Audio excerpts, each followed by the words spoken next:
going to get any advantage of that, because the Tornadus, you're not going to be knocking it out this turn. It will just be able to set that tailwind up the following turn, and you kind of don't want to be back foot a few turns down the line where they've got one turn of tailwind after yours has run out, and if you haven't preserved your Tornadus well enough.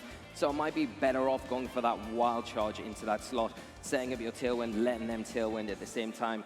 Because the Iron Hand should be able to take an attack from the Fluttermane with that Assault Vest. I completely agree, but we're going to see a few terrestrializations earlier in this game 2 than we saw in game 3. It's going to be on that Fluttermane here, going for that Terra Water. Just wanting to be able to apply a lot of pressure, keeping the defenses in check as well.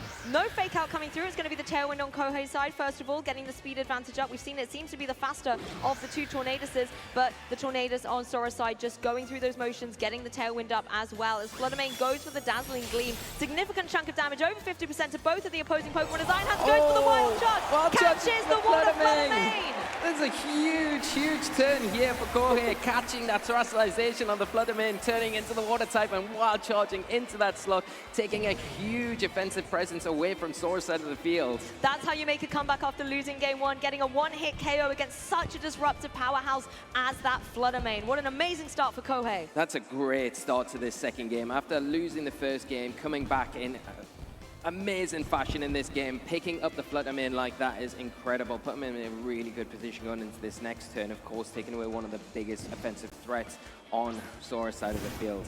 Honestly, I've got goosebumps right now, seeing that Wild Charge go down into the Fluttermane instead of the Tornadus that I felt was maybe the more obvious target. Like you said, trying to get rid of it before it can have that potential to go for a second Tailwind later in the game was incredible. Urshifu, however, is now able to join the field in replacement of that Fluttermane. Yeah, and now you do have the ability to kind of utilize that Urshifu a little bit more now, because it will have a bit more offensive pressure. You've got to be careful around the Iron Hands if you are, or because you've got, you know, the Wild Charge to still consider. That will do a big amount of damage to your Tornadus, of course.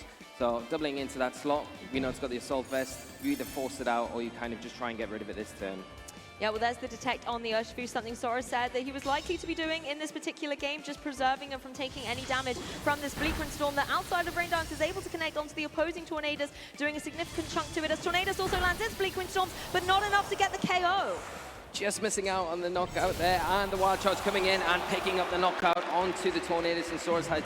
Kohei taking real advantage of this and a big lead in this game. Obviously, the Urshifu protecting there, didn't want to take the Bleak Wind Storm from the opposing Tornadus, and probably wasn't in a position where Sucker Punch would have picked up the knockout either, so you really need to manage that. It has got the Bleak Wind Storm onto it now, so it looks like a Sucker Punch would be able to pick up the knockout as long as his Tailwind is in effect.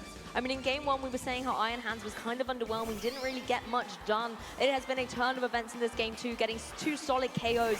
It has, I think, obviously, needing to give itself a little bit of a break, taking a lot of recoil from that Wild Charge. It's KO'd itself, but now you get that Chi and Power on the field. The issue is the Amoonguss. Amoonguss can go for those Rage Powders and redirect away any Sucker Punches, but then Amoonguss can also fall victim to something like the Ice Spinner coming out from that Chi and Power. Yeah, and that's the big thing. We saw how detrimental that was in the first game, and you've got to worry as well. The Tornadus has access to Taunt, not going for it here, as that Sucker Punch comes out from the Urshifu, knocking out that Tornadus, getting rid of that supportive Pokemon, but the Shen Power being left alone here, going for a Sacred Sword into the Urshifu, and not enough to pick up the knockout, surviving, leaving the Amoonguss to go for the Spore, shutting down the Shen Power on Kohei's side of the field. Oh, putting Chi and Power to sleep, not going to be able to go for any Sucker Punches or Ice Spinners into that Amoonguss until it is able to wake up. But Urshifu's definitely going to try and have something to say about it. You know, having that Dark and Fighting typing as well does give you access to some great moves like the Wicked Blow here, or Sucker Punch as well, that can apply a lot of pressure. The Fluttermane on the opposing side definitely has to be wary, but at the same time, Fluttermane has the type advantage against that opposing Urshifu with something like a Fairy type move. Yeah, and it definitely has a speed advantage as well. It can just throw out a Dazzling Gleam here and probably pick up the knockout. Doesn't need to worry about the potential Sucker Punch that could come out from that Urshifu though, so choosing to terrestrialize here might be an option, I think, because you can take away that weakness from the Fairy type. The Ghost type, sorry. Yeah, exactly. And I mean, there's no terrestrialization left on Sora's side. We saw that already with the Fluttermane, so Urshifu is going to have to keep its 4 times weakness to those Fairy type moves. Honestly, I think the Fluttermane's the key Pokemon here for Kohei. You have to really consider how you want to preserve it, and there we go. Not going on the offensive quite yet, going for this Protect, just maybe wanting to see what the opposing Urshifu was going to do, because that Sucker Punch, even with Unseen Fist, isn't going to work onto a status move like Protect. No, and I think the other thing you need to worry about as well is that Amoonguss, because it can, you know, if you're not going for an attacking move here, if you do survive the Sucker Punch, you're still going to be susceptible to getting spoiled here. So the Amoonguss is still a problem Pokemon as long as that Chien-Pao is still asleep.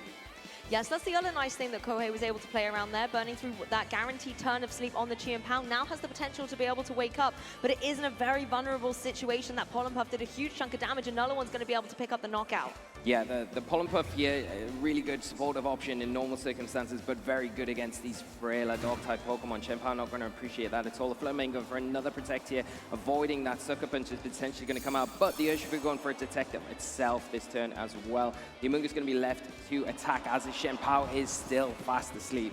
Yeah, all eyes really on the Amoonguss here. Going for that Pollen Puff is going to be able to get the KO against the Chien-Pao. I do really like this play, though, from the Protect on the Fluttermane, because it wasn't so much about getting that second Protect. It was about stopping that potential from the Sucker Punch. Unfortunately, Chien-Pao not able to wake up, and now this Fluttermane, you know, it's going to have to attack in order to get the knockouts. That's the only way you win Pokemon. And unfortunately, it's going to maybe have to take one of these Sucker Punches to do so. Yeah, definitely, because if you want any damage onto that side of the field, you're going to have to attack, and doing so is going to mean that you're going to need to take a Sucker Punch. The big thing here is, though, that the Sword of Ruin ability has left the field now, so that Sucker Punch won't be hitting as hard going into this next turn. We are going to see it come out, and it does survive! Just able to hang on. Dazzling Gleam is returned, but this Amoonguss in prime position to get that final knockout with the Pollen Puff in order to crown its trainer the potential world champion. Yeah, and the Amoonguss is going to be a difficult Pokemon to take down here as it does go for that Spore once again, putting that Fluttermane to sleep. With only 10 HP, you've got to imagine one Pollen Puff is probably enough to seal this up for Sora.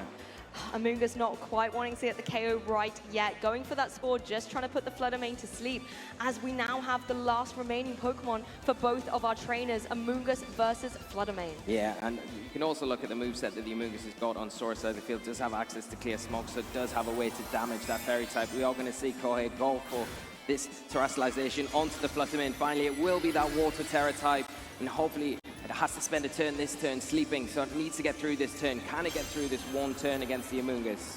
This is the question. Does Amoonguss have the oomph in order to get the knockout here? It's only really got that Pollen Puff or the Clear Smog, but it gets the knockout. Sora Ebi Sora is your 2023 Pokemon World Champion.